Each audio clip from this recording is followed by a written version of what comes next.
It doesn't matter what your point of view, you must agree that this point of view of Windsor Castle from the air is a fascinating one. As we draw nearer, we get a better idea of the magnificence of the castle and the extent of the grounds. The ancient home of English sovereigns lies at the northern edge of the town of Windsor, and the great park stretches to the south, where the land rising gently is generously timbered with the remnants of the old royal forest. At the southern boundary of the park is the beautiful artificial lake, Virginia Water. Windsor town itself is a mixture of old houses and new, and it's at this point that the River Thames, from an easterly course, sweeps gracefully northward.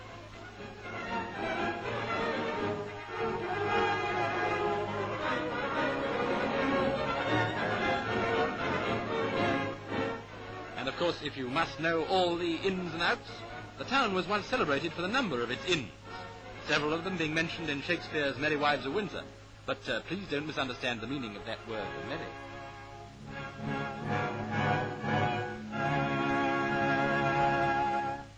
The point of view that matters most is the eye, and if you're a man of vision, see that it remains unimpaired. An investigation has recently been carried out by the Royal Eye Hospital at Southwark, and it has been found that 10% of the sightless people of this country owe their disability to their work. 80% of these injuries could have been prevented by the use of suitable protective appliances. At this hospital alone, 50 workmen lose an eye every year. This man's eye has been pierced by a metal chip, and after examination, a powerful electromagnet is brought into action to deal with this dangerous form of eye injury.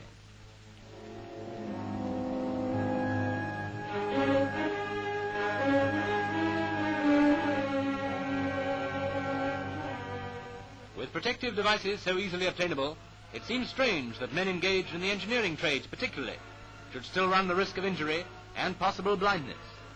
But the Industrial Eye Injuries Committee have found that familiarity with the job makes a workman indifferent to its dangers.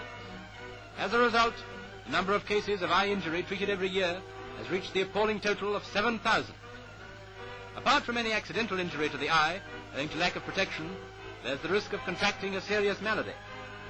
An oxyacetylene welder, for instance, contains a powerful arc that's very harmful to unprotected eyes. The ultraviolet rays are the frequent cause of conjunctivitis, and the infrared rays have been known to develop cataract. A permanent exhibition of protective appliances is maintained at the hospital, and never was there greater proof of the wisdom of the old proverb, prevention is better than cure. And now for a musical interlude, the famous overture Zampa in rhythm, played by that master pianist, Max Schumann.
some, the only point of view about Manchester is the rain.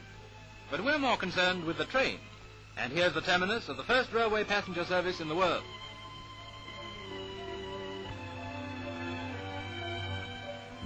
The station is much the same as it was over 100 years ago. A clock and oil lamp were comparatively recent additions, but formerly a sundial served as a timetable.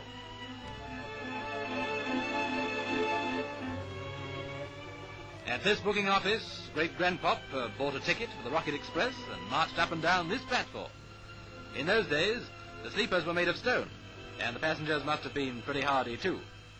The brawny arm of many a blacksmith helped to make the first Manchester Railway, but the point of view of this blacksmith is rather different. Not that he goes off the rails, but his brawny arm has a more delicate twist. He's an artist, and with hammer and anvil, pallet and brush.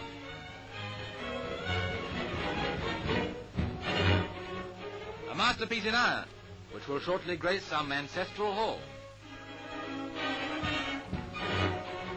Hikers have been known to catch a later train home, in order to visit the picturesque forge at Bishopsbourne in Kent, which Mr. Millward makes his studio. And you may be sure his own sign is a sign of the times. The smith, a mighty man is he, with a paintbrush in his hand.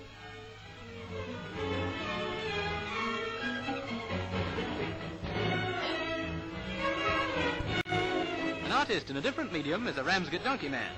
He does know the difference between chalk and cheese. In fact, he collects the chalk on the seashore and carves it before an admiring audience. Carving chalk isn't so easy as it looks, as it's liable to chip. But after the donkeyman's done the donkey work with a chisel, he produces with a penknife natty little ornaments for flower vases and things. He sells them too, and that saves him having to chalk up anything at the local.